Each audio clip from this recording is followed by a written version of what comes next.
آج ہم تعارف قرآن کے بعد سورہ بقرہ کا تعارف پڑھیں گے۔ سورہ بقرہ کے 20 رکوع ہیں آپ کے۔ مختصراً پہلے میں آپ کو تعارف پڑھاؤں گی اور اس کے بعد ہم پہلا رکوع شروع کریں گے۔ تو پہلی آیت سے جتنی بھی آیات جو ہیں ہم ایکسپلین کر سکوں گی اس ٹائم کے اکارڈنگ آپ کو اس لیکچر میں دوں گی۔ تو سب سے پہلے سورہ بقرہ کا تعارف ہے۔ وجہ تسمیہ، اس سورت کا نام بقرہ جو ہے وہ کیوں رکھا گیا۔ بقرہ کے معنی گائے کے ہیں۔ اس سورت کے 8ویں رکوع میں آیت نمبر 67 سے لے کر 73 تک گائے کے ذبح کرنے کا ایک واقعہ بیان کیا گیا ہے۔ اسی مناسبت سے اس کا نام سورہ بقرہ تجویز ہوا۔ یہ قرآن حکیم کی سب سے لمبی سورت ہے۔ اس میں 40 رکوع ہیں اور 286 آیات ہیں۔ اس کا زمانہ نزول ہجرت مدینہ کے بعد ہے۔ یہ سب سے پہلی مدنی سورت ہے۔ ہجرت مدینہ سے قبل جو قرآنی آیات نازل ہوئی ان میں زیادہ تر عقائد کی اصلاح کی تعلیمات تھیں۔ ہجرت کے بعد مدینہ میں چونکہ اسلامی ریاست کا قیام عمل میں آ چکا تھا، اس لیے انسانی زندگی کو جن چیزوں کی ضرورت ہوتی ہے، مثلاً انفرادی اجتماعی احکام و مسائل کی ضرورت تھی، جو اس میں بیان کیے گئے ہیں۔ اور علماء کا قول ہے کہ جو مسائل تفصیل سے پورے قرآن پاک میں بیان کیے گئے ہیں ان کو اختصار کے ساتھ سورہ بقرہ میں سمو دیا گیا ہے۔ اس کی فضیلت و اہمیت بے تحاشا ہے۔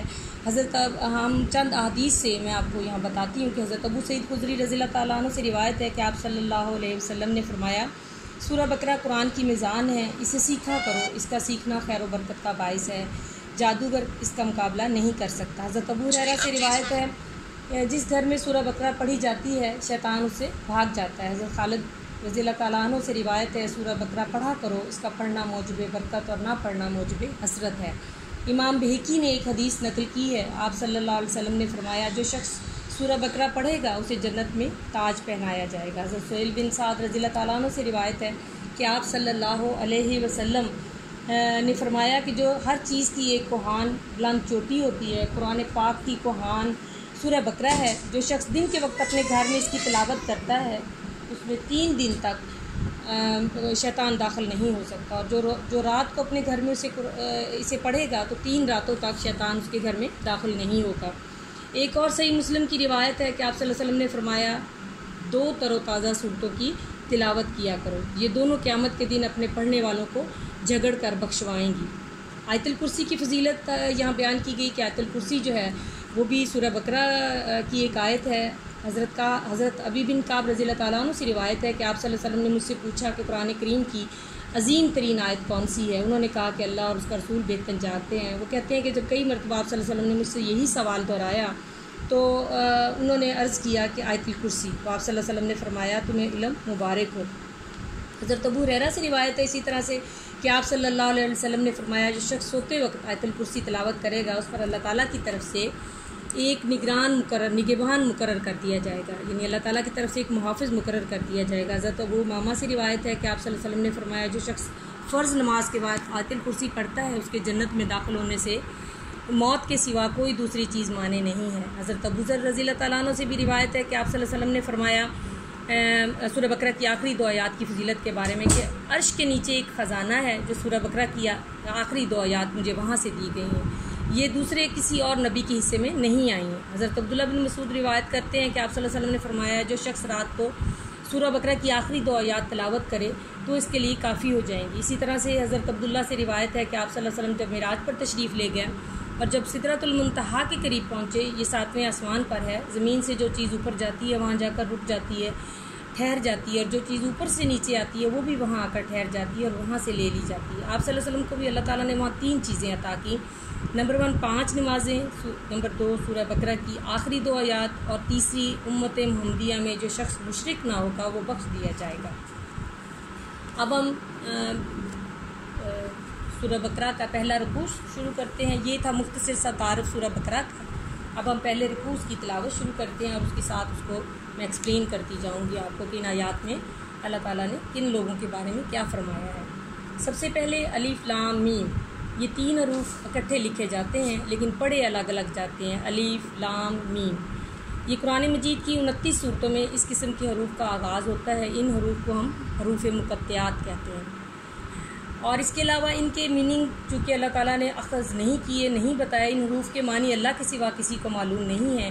ممکن ہے ان حروف کے معنی اللہ تعالیٰ نے آپ صلی اللہ علیہ وسلم کو بتائے ہوں لیکن امت کو بتانے سے منع کیا ہو، اس لیے صحابہ کرام رضی اللہ تعالیٰ عنہ نے بھی آپ سے اس کے بارے میں کچھ نہیں پوچھا۔ حضرت عبداللہ بن عباس کے قول کے مطابق الف لام میم کے معنی ہے اللہ بہت جاننے والا ہے۔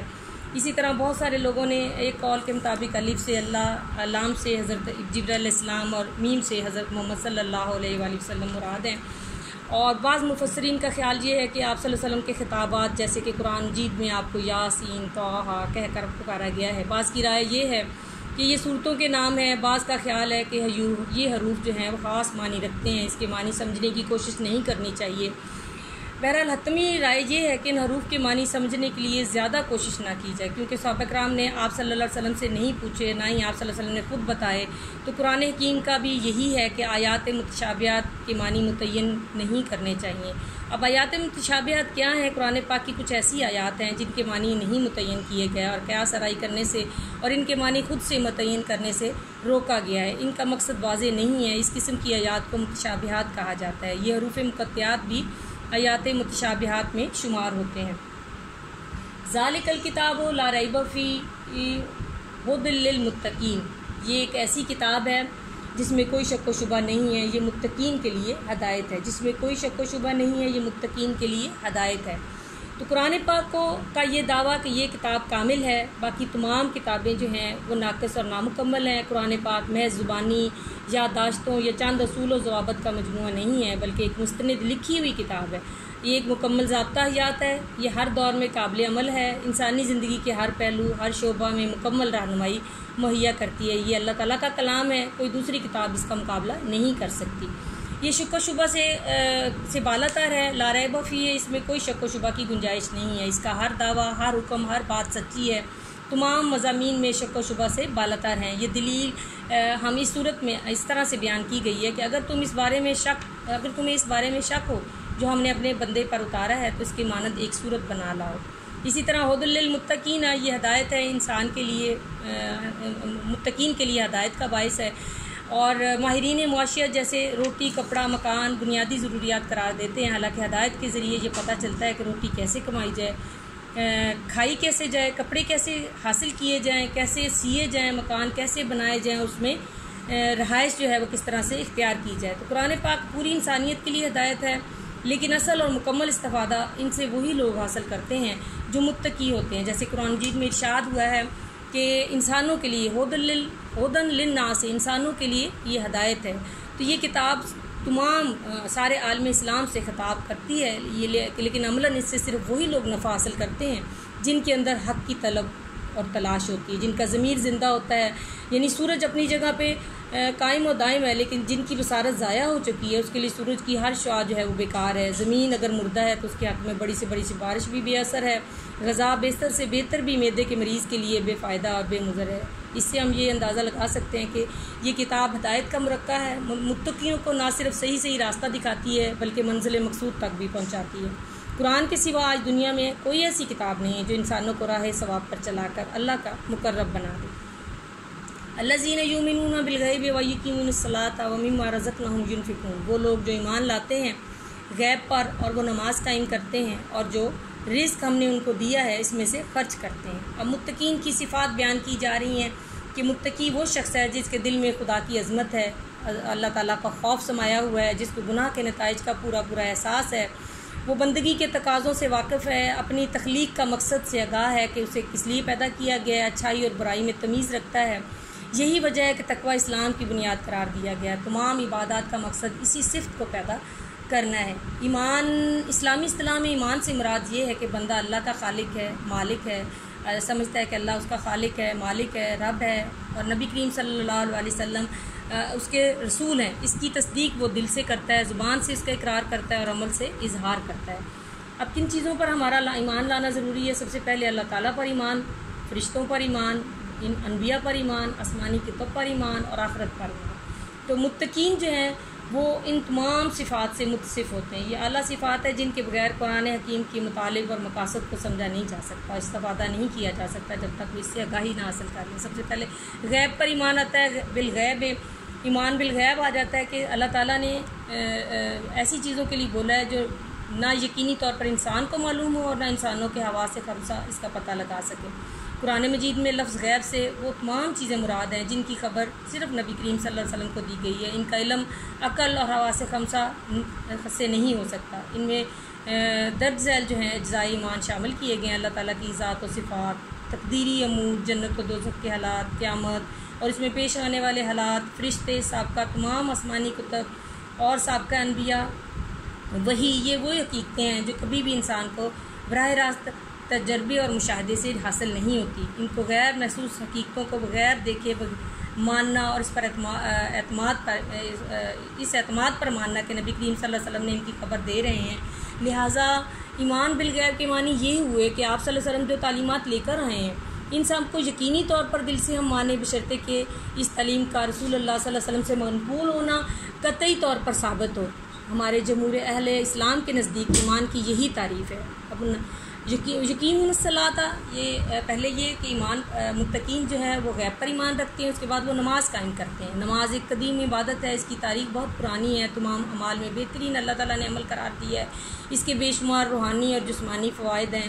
فرشتوں کی عبادت بھی نماز ہے۔ حضرت آدم علیہ السلام کو بھی نماز کا حکم ہوا۔ فجر کی نماز سب سے پہلے آپ علیہ السلام نے ادا کی، اس کے بعد جتنے بھی پیغمبر آئے، رسول آئے، سب نماز خود بھی پڑھتے رہے اور اپنی امتوں کو بھی نماز پڑھنے کا حکم دیتے رہے۔ اسی طرح سے حضرت ابراہیم علیہ السلام کی ایک دعا جن کا ذکر قرآن مجید میں یوں آتا ہے کہ اے پروردگار مجھ کو بھی نماز کا پابند رکھیے اور میری نسل کو بھی۔ حدیث شریف میں ہے کہ الصلاۃ معراج المومنین، نماز مومنوں کی معراج ہے۔ الصلاۃ عماد الدین، نماز دین کا ستون ہے۔ تو اس سے ہمیں نماز کی اہمیت کے بارے میں پتہ چلتا ہے۔ اللہ کی راہ میں خرچ کرنا، وَمِمَّا رَزَقْنَاهُمْ يُنْفِقُونَ، اللہ تعالیٰ کا ارشاد ہے کہ متقین وہ لوگ ہیں جو کچھ ہم نے ان کو دیا ہے اس میں سے خرچ کرتے ہیں۔ اس صرف سے مراد یہ لی گئی کہ صرف مال خرچ کرنا ہی نہیں بلکہ ان کی تمام نعمتوں، اپنی تمام طاقتوں، علم وغیرہ کو انسان کی ہمدردی کے لیے خرچ کرنا مراد لیا گیا ہے۔ یہ صرف بھی بہت عظیم ہے۔ اسلام جو معاشی اور معاشرتی نظام قائم کرتا ہے انسان کی فلاح و بہبود پر جو مشتمل ہے، جس میں انسانی فلاح و بہبود پر مشتمل جس معاشرہ کا قیام عمل میں لانا چاہتا ہے، یہ خوبی سے نظام کی روح اور بنیاد قرار دی گئی ہے۔ تمام نعمتیں، صلاحیتیں، دولت، اولاد، وسائل، صحت، عزت، عمر وغیرہ اللہ تعالیٰ کا عطیہ ہے، لہٰذا یہ سب چیزیں اللہ کے حکم سے کے مطابق خرچ کرنی چاہیے۔ متقی وہ ہیں جو ان خداداد نعمتوں کو اللہ کی اس کی مخلوقات کے نفع کے لیے استعمال کرتے ہیں، دوسروں کے فائدے اور نفع رسانی کا کوئی موقع جو ہے وہ اپنے ہاتھ سے نہیں جانے دیتے۔ یہ سورہ بقرہ کی میں ارشاد باری تعالیٰ ہے کہ اے ایمان والو، اس مال میں سے خرچ کرو جو ہم نے تمہیں دیا، اس سے قبل کہ وہ آخری دن آ جائے جس میں نہ خرید و فروخت ہوگی، نہ دوستی ہوگی اور نہ سفارش ہوگی۔ والذین یؤمنون بما انزل الیک وما انزل من قبلک بالآخرۃ هم یوقنون، اور یہ ایسے لوگ ہیں جو ایمان لاتے ہیں اس پر جو تیری طرف اتارا گیا اور جو تجھ سے پہلے اتارا گیا، اور وہ آخرت پر یقین رکھتے ہیں۔ یعنی قرآن کی مکمل طور پر استفادہ کرنے والوں کے یہ چوتھی صفت ہے کہ صرف کتاب قرآن پاک پر ہی جو آپ پر نازل کی گئی اعتماد اور یقین رکھتے ہیں نہیں ہیں، بلکہ آپ صلی اللہ علیہ وسلم سے پہلے جتنے بھی الہامی کتابیں جن انبیاء اور رسولوں پر نازل ہوئیں ان پر بھی وہ ایمان لاتے ہیں۔ لہٰذا قرآن مجید آپ صلی اللہ علیہ وسلم کی صلی اللہ علیہ وسلم کی سنت دونوں پر عمل پیرا ہونا لازمی ہے۔ آپ صلی اللہ علیہ وسلم کا ارشاد ہے کہ مجھے قرآن کی مانند ایک اور چیز بھی دی گئی ہے، لہٰذا اللہ سے ڈرنے والے کتاب و سنت دونوں پر ایمان رکھتے ہیں۔ لا نفرق بین احد من رسلہ، اور ہم اللہ اور اس کے رسولوں میں سے کسی کے درمیان فرق نہیں کرتے۔ آخرت پر یقین رکھتے ہیں۔ لفظ آخرت جو ہے سب سے پیچھے آنے والی، بعد میں آنے والی پچھلی زندگی کی ہیں۔ اس کی میننگ آخرت کا مفہوم یہ ہے کہ انسان موت کے بعد ہمیشہ کے لیے ختم نہیں ہو جاتا، بلکہ ایک دن ایسا آئے گا جب اللہ تعالیٰ سے دوبارہ اس کے جسم کے سمیت زندہ کرے گا، پھر اس کے نیک اور بد اعمال جو ہیں اس کی جزا و سزا اس کی شروع ہوگی۔ دنیا کی زندگی چونکہ آخری ہے، آخری زندگی جو ہے وہ دائمی اور ابدی ہے، تو قرآن مجید میں بار بار آخرت کا ذکر کیا گیا ہے، یہاں تک کہ توحید و رسالت کے ذکر سے بھی بڑھا ہوا ذکر ہے۔ توحید و رسالت کے ساتھ ساتھ آخرت کے عقیدے پر ایمان لانا ضروری ہے، اس کے بغیر بہتر صالح معاشرے کا قیام ممکن نہیں ہے۔ اس عقیدے کی کمزوری انسان کی تباہی اور بربادی کا باعث بنتی ہے۔ قرآن حکیم مزید احکامات درج ذیل ہیں کہ جب پھر تم کو موت دے گا، پھر زندہ کرے گا، پھر تم اس کی طرف لوٹائے جاؤ گے۔ ایک اور جگہ پر ہے، اور وہی ہے جو اول بار پیدا کرتا ہے اور وہی ہے دوبارہ پیدا کرنے والا۔ اپنے لیکچر کا اختتام ہوا، اب نیکسٹ لیکچر ہم کل کریں گے، اگلی آیت سے شروع کریں گے۔ Thank you student.